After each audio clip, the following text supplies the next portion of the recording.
After a week in the islands down south, we flew right up to Chiang Rai in the north of Thailand and had a welcoming committee at the airport. I'm not too sure they knew the tune.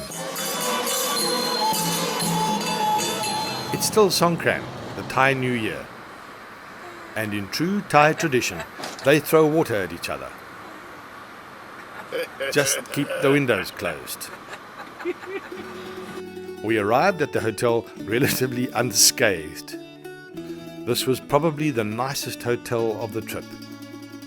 The rooms were set in beautiful gardens. And the pool area was just awesome. We spent hours in that water trying to cool off.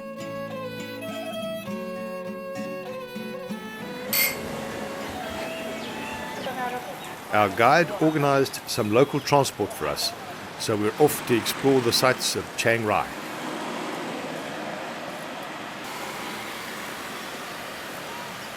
Hey, don't knock this. At least they have electricity. This monument pays tribute to King Chiang Rai, the founder of the city. Locals honor him by burning incense and bringing gifts, which they place in the square. These may later be taken home by the poor. The water sprinkling continues.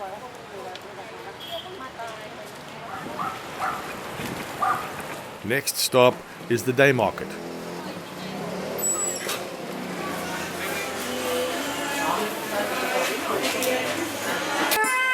Oh man. These markets go on forever.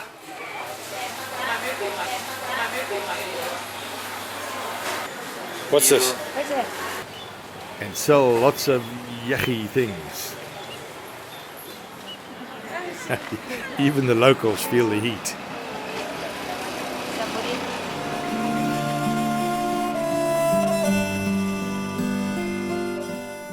The Wat Prakau temple houses a copy of the famous Emerald Buddha that's in the palace in Bangkok, so it was a must.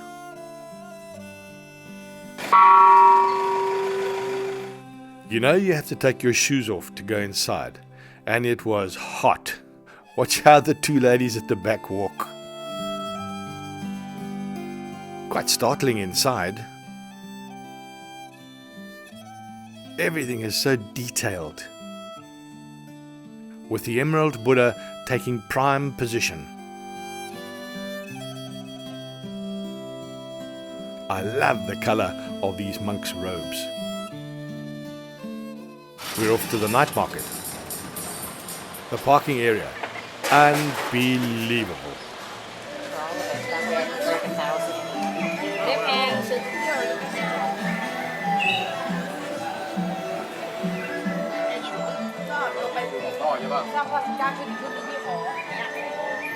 This eating place in the middle of the market was great. And with entertainment laid on.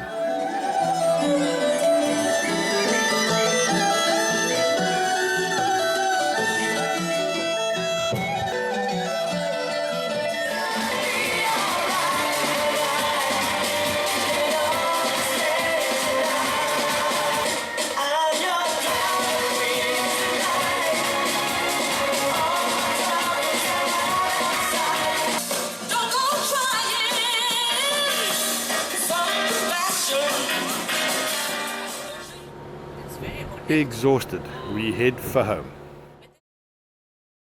We're on our way north for the day.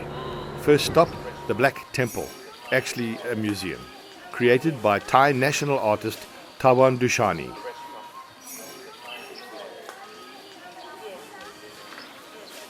The grounds include a few black houses, accommodating his paintings, carvings, and sculptures.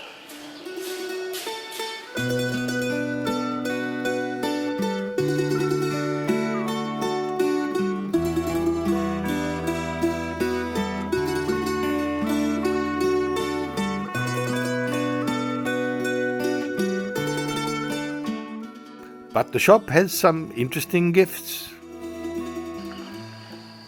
Onward further north to visit the hill tribes. They are predominantly migratory subsistence farmers, using the slash and burn technique, which has not endeared them to the locals or the government. On top of that, many of them have come down from Burma and Laos, so the government considers them a threat. They refuse them citizenship and forcibly keep them in the northern hills in sort of refugee areas. We visited the Kayan people, who traditionally wear the brass neck coils. The neck is not actually lengthened, but rather a collarbone is forced down and the rib cage compressed by the weight of the coil. 4.5 kilo. Except the tourist ones, of course.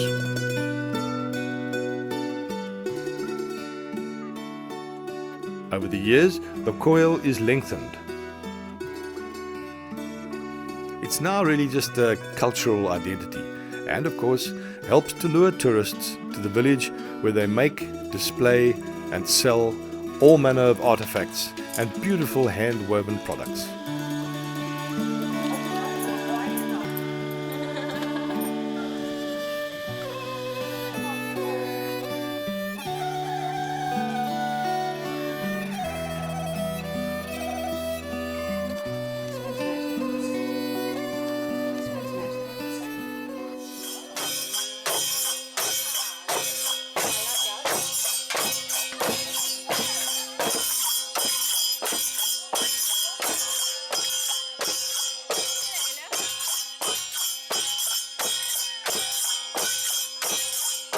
Sadly, I think their cultural dancing lacks complexity and enthusiasm. We're on our way now to Burma for a few hours. On the way, we stop off at the Monkey Temple. Yes, another temple, but with a bit of a difference. Temples here are made up of a collection of buildings and edifices, not just one temple, as it were. These dragons seem to be guarding the staircase and doing a pretty good job, quite frightening. Ah, the monkeys.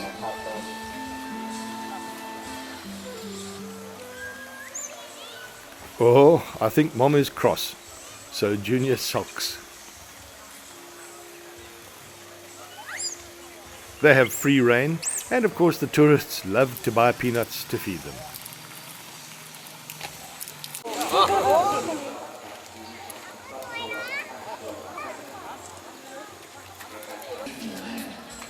They're the usual food stalls, and I must admit it looked quite appetizing.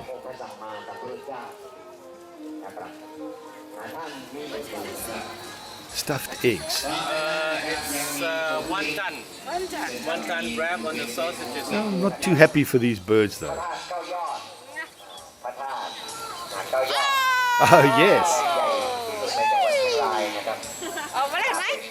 And another. The Great Escape is on.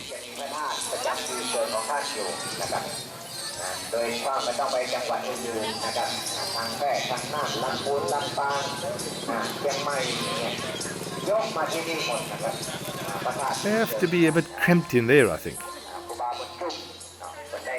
We're arriving in the town of Mai Sai. We crossed over the border into Ta Ki Lek in Burma, or Myanmar as it's now known. Our guide organized the tuk-tuk to take us to yet another temple, with the obligatory street stalls lining the entrance.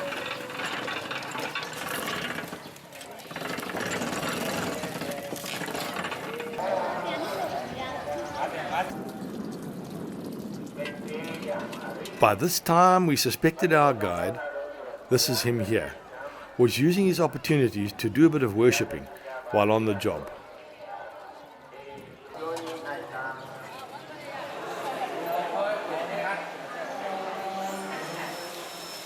A Burmese street market.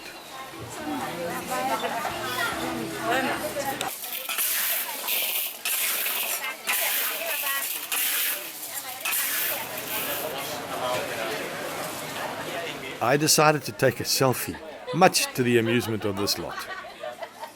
Why you laugh?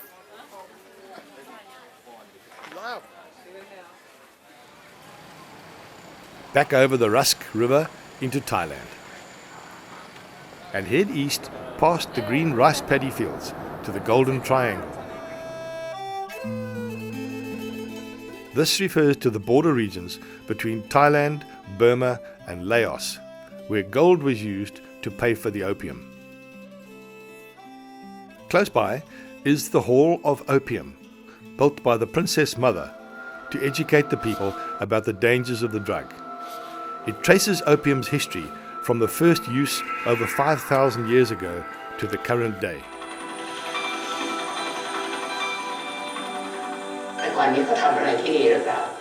In 1988, Her Royal Highness Princess Srinakarin, the Princess Mother, late mother of His Majesty the King, initiated the Doi Thung Development Project in the northernmost part of Thailand.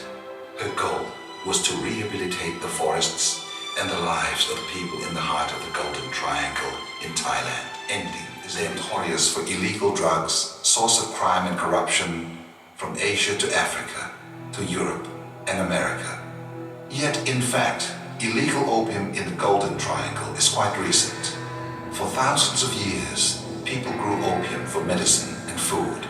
They knew but tolerated its dangers of addiction and overdose. The workers put the raw opium in boiling water and filtered out the impurities several times.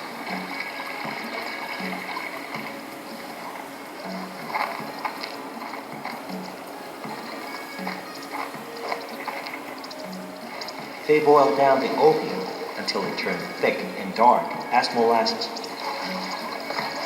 Birds and lizards sometimes fell to the ground, intoxicated from the opium steam rising from the workyard. Boiled from dawn to dusk, the opium was 100% pure by the end of the day. After it cooled down, the workers packed the opium and delivered it to the government.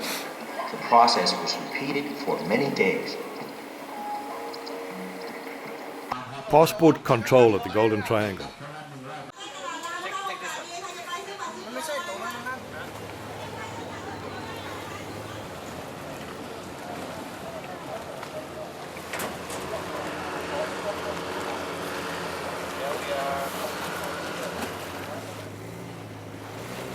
We're on the Mekong River, travelling north.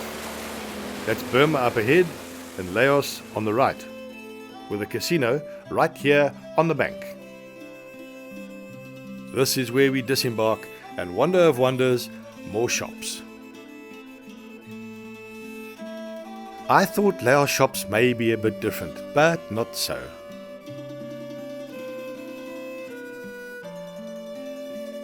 This is definitely not my cup of tea.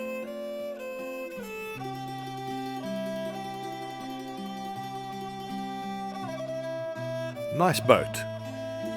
Another nice boat. Where did we go wrong?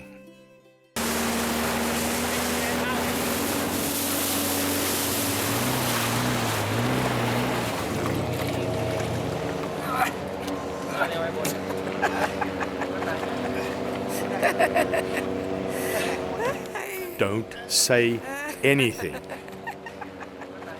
Now, I know I said I wasn't partial to temples, but this next one's a bit different.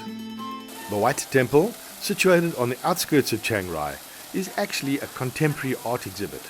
It's privately owned by Chalem Chai Kozitpipat, who designed and started building it in the 1990s. Note the one spire damaged by an earthquake in 2014. Couldn't resist doing the Alfred Hitchcock thing. That's his idea. Hands reaching out, symbolizing unrestrained desire. A bit macabre. Fragments of mirrored glass embedded in the exterior give it a strangely shimmering appearance. Too over the top for me. To finance the project, they sell these tags. Put your name on it, and then hang your tag above the walkway next to the temple.